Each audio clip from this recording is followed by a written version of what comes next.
प्लांटशाला के YouTube channel पर आप सभी का स्वागत है। पिछले बार हमने बॉयलर की दुनिया में पहला कदम रखा था, याद है? हाँ, बिल्कुल। हमने समझा था कि बॉयलर एक तरह का, यूँ समझिए, बड़ा बर्तन है जिसमें पानी गर्म होकर भाप बनता है। बिल्कुल। और ये भी समझा था कि पानी को भाप बनाने के लिए भाई बहुत सारी गर्मी चाहिए होती है। पर मेरा सवाल ये है कि ये गर्मी ये आती कहाँ से है? क्या बॉयलर का अपना कोई चूल्हा होता है अंदर? हाँ, बढ़िया सवाल। आप इसे बॉयलर का भोजन कह सकते हैं, बिल्कुल। आज हम इसी भोजन यानी ईंधन, फ्यूल और उसे इस्तेमाल करने की जो प्रक्रिया है, मतलब दहन या कंबस्चन, उस पर थोड़ी गहराई से बात करेंगे। अच्छा। हाँ, ये समझना बहुत ज़रूरी है कि बॉयलर अपना खाना कैसे खाता है और कह सकते हैं कैसे पचाता है। ठीक है। तो जैसे अपनी गाड़ी पेट्रोल या डीजल से चलती है, बॉयलर किससे चलता है? क्या इसके लिए भी अलग-अलग तरह के ईंधन होते हैं? मतलब बहुत सारे? हाँ, बिल्कुल। ईंधन मतलब बस वो चीज़ है जो जलने पर गर्मी पैदा करे, सिंपल। तो बॉयलरों के लिए मुख्य तौर पर देखें तो 3 तरह के ईंधन इस्तेमाल होते हैं। 3 तरह के? कौन-कौन से? सबसे आम है ठोस ईंधन, सॉलिड फ्यूल जिसे कहते हैं, जैसे लकड़ी हो गई या कोयला। भारत में आप देखेंगे तो ज़्यादातर जो बड़े पावर प्लांट्स हैं वो कोयले पर ही चलते हैं, खासतौर पर बिटुमिनस कोयला। अच्छा, कोयला ही क्यों ज्यादातर? कोई खास वजह? वजह यह है कि एक तो भारत में ये आसानी से मिल जाता है और बड़े पैमाने पर जब बिजली बनानी हो तो ये सस्ता पड़ता है। हालांकि इसकी अपनी चुनौतियां भी हैं, उस पर आएंगे। ठीक है। दूसरा प्रकार है तरल ईंधन, लिक्विड फ्यूल, जैसे फर्नेस ऑयल या फिर डीजल। और तीसरा है गैसीय ईंधन, गैसियस फ्यूल, जैसे कि अपनी नेचुरल गैस, प्राकृतिक गैस। समझ गई। तो ये ईंधन बॉयलर में जलता कैसे है? क्या मतलब बस माचिस लगा दिया और हो गया काम? काश ऐसा होता तो कितना आसान होता है ना। पर नहीं, दरअसल ये जलना या दहन, कंबशन जैसे हम कह रहे हैं, ये एक रासायनिक प्रक्रिया है, केमिकल रिएक्शन। अच्छा, केमिकल। हाँ, सरल भाषा में कहूं तो जब ईंधन हवा में जो ऑक्सीजन है उसके साथ तेजी से मिलता है, रिएक्ट करता है, तो गर्मी और रोशनी पैदा होती है। आपने स्कूल में शायद वो आग का त्रिकोण पढ़ा होगा, फायर ट्रायंगल। हाँ, सुना है। ईंधन, ऑक्सीजन और गर्मी, यही ना? बिल्कुल। तो ईंधन तो हो गया अपना कोयला या तेल, है ना? ऑक्सीजन हवा से मिल गई।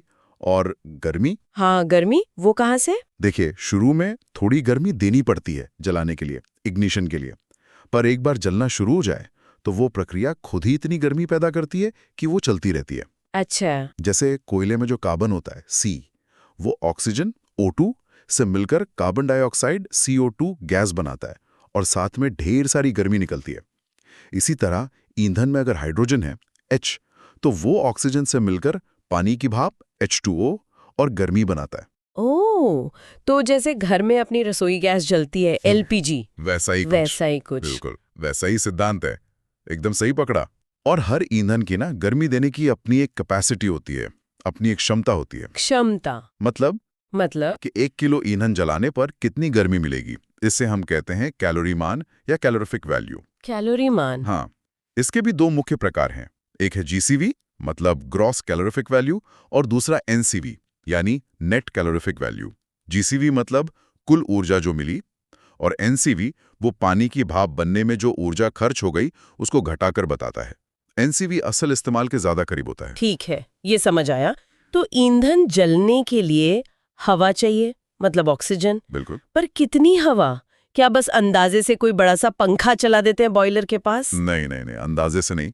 इसका पूरा विज्ञान है, पूरी कैलकुलेशन होती है। ईंधन के हर एक कण को, हर मॉलिक्यूल को पूरी तरह जलाने के लिए जितनी ऑक्सीजन चाहिए होती है ना, हाँ, उसे कहते हैं सैद्धांतिक हवा या थ्योरेटिकल एयर। बिल्कुल सटीक मात्रा। अच्छा, थ्योरेटिकल एयर। लेकिन मजे की बात यह है कि असलियत में प्लांट में हमें इससे थोड़ी ज्यादा हवा देनी पड़ती है। ज्यादा क्यों?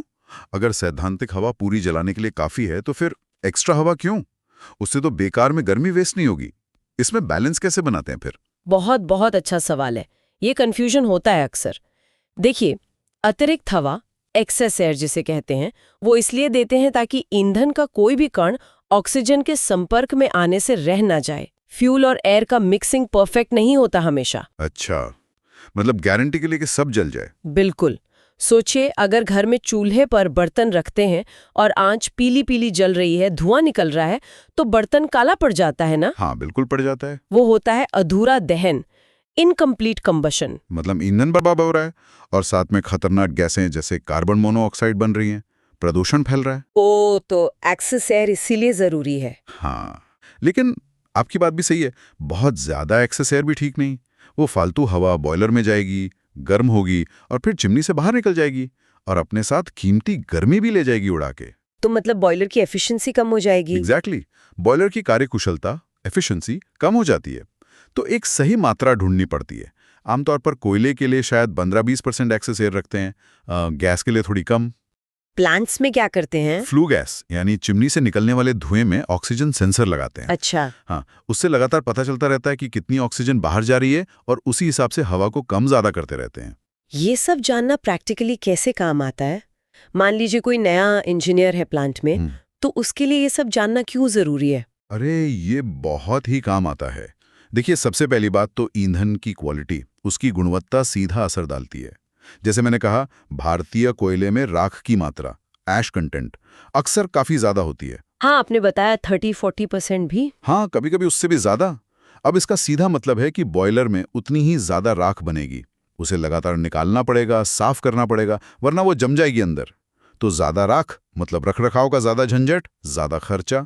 और अगर दहन ठीक से ना हो, मान लीजिए हवा कम या ज्यादा हो गई तो सीधा सीधा ईंधन बर्बाद, पैसा बर्बाद, और साथ ही हानिकारक गैसेस ज्यादा निकलेंगी, मतलब प्रदूषण बढ़ेगा। नियम आजकल बहुत सख्त हैं प्रदूषण को लेकर, और अगर आप तरल ईंधन जैसे फर्नेस ऑयल इस्तेमाल कर रहे हैं तो उसे जलाने से पहले बहुत बारीक फुहार में बदलना पड़ता है। एटमाइजेशन कहते हैं इसे। एटमाइजेशन मतलब स्प्रे जैसा? हाँ बिल्कुल, जैसे स्प्रे बॉटल से पानी निकलता है ना, वैसी ही बारीक बूंदें। ऐसा करने से तेल की छोटी छोटी बूंदें हवा के साथ अच्छे से मिक्स हो पाती हैं और पूरी तरह जलती हैं, वरना तेल बर्बाद होगा। अच्छा, आप राख की बात कर रहे थे। हाँ, इसमें एक और चीज सुनी है मैंने, राख का पिघलने का तापमान, ऐश फ्यूजन टेम्परेचर या AFT, ये क्या बला है? अरे बाप रे, ये तो बहुत ही महत्वपूर्ण चीज है। AFT मतलब वो तापमान जिस पर कोयले की राख पिघलना शुरू होती है। पिघलना राख? हाँ, अगर कोयले की राख कम तापमान पर ही पिघलने लगे, मतलब लो AFT हो, तो वो बॉयलर के अंदर जो बहुत गर्म हिस्से होते हैं, खासकर पानी वाली ट्यूब्स, उन पर पिघलकर चिपक जाती है, शीशे जैसी, पत्थर जैसी परत बना लेती है। ओह! इसे कहते हैं स्लैगिंग या फाउलिंग। अब आप सोचिए, अगर ट्यूबों पर ऐसी परत चढ़ जाए तो पानी तक गर्मी कैसे पहुंचेगी ठीक से? हाँ, गर्मी ट्रांसफर रुक जाएगा। बिल्कुल। इससे बॉयलर की क्षमता घट जाती है और कई बार तो हालत इतनी खराब हो जाती है कि बॉयलर को बंद करके पूरी सफाई करनी पड़ती है। और प्लांट बंद होने का मतलब है प्रोडक्शन का भारी नुकसान। बाप रे, मतलब ईंधन चुनना और उसे सही तरीके से सही हवा के साथ जलाना, ये तो बॉयलर चलाने के लिए मतलब क्रिटिकल, बहुत ही ज्यादा जरूरी है। ये तो बॉयलर के दिल और फेफड़ों जैसा मामला हो गया। बिल्कुल सही कहा आपने, बिल्कुल। सही ईंधन का चुनाव करना, हवा के साथ उसका सही मिक्सचर बनाना और ये पक्का करना कि दहन पूरा हो, यही बॉयलर की अच्छी सेहत, उसकी लंबी उम्र और कम खर्चे का राज है। इससे ना सिर्फ ईंधन बचता है, पैसे बचते हैं, बल्कि हमारे पर्यावरण पर भी बोझ कम पड़ता है। तो आज हमने बॉयलर के ईंधन और दहन के बारे में काफी कुछ सीखा। ये तो बहुत दिलचस्प था। प्लांटशाला के सभी दर्शकों का बहुत बहुत शुक्रिया हमारे साथ जुड़ने के लिए। हाँ, आप सबका धन्यवाद। आज हमने ये तो समझ लिया कि गर्मी कैसे पैदा करनी है, पर इस गर्मी से पानी उस जादुई चीज यानी भाप, स्टीम में कैसे बदलता है, और उस भाप में ऐसी क्या खास बात होती है, क्या गुण होते हैं कि वो बड़ी बड़ी टर्बाइन घुमाकर बिजली बना देती है। ये जानना तो बहुत जरूरी है। तो ये सब जानेंगे अगले एपिसोड में, जब हम बात करेंगे भाप के गुणों पर, प्रॉपर्टीज ऑफ स्टीम। देखना मत भूलिएगा। बिल्कुल। तब तक के लिए सीखते रहें और सुरक्षित रहें। नमस्कार। नमस्कार।